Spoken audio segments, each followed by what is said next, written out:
My name is Caryn Thor, and I studied abroad in Santiago, Chile in fall of 2011. There are a lot of differences between Chilean Spanish and the Spanish that they teach you here at UW. For me, it was really difficult to just understand at first, because you understand your professors because they talk really slow and they talk in more standard formal language.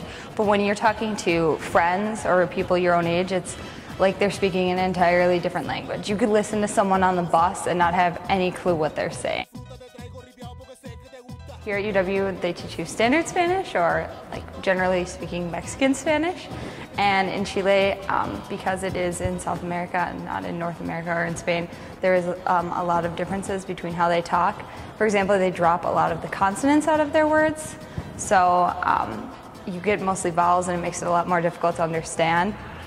They also talk a lot faster in Chile. So what all my friends would tell me is that if you can understand Spanish here, you can understand Spanish anywhere in the world. And that's so true, because when I come back, my teachers say to me something like, "Oh, well, tell me if I talk too fast." I almost want to start laughing, because it's like, no, I've been to Chile. There's no way you can possibly talk too fast.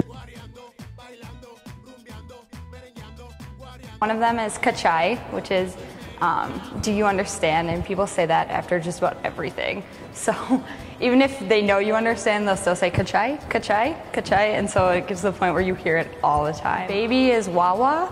So, and that word actually originates from the indigenous populations in Chile, which I think is really interesting. I have a really hard time with the word calor and color.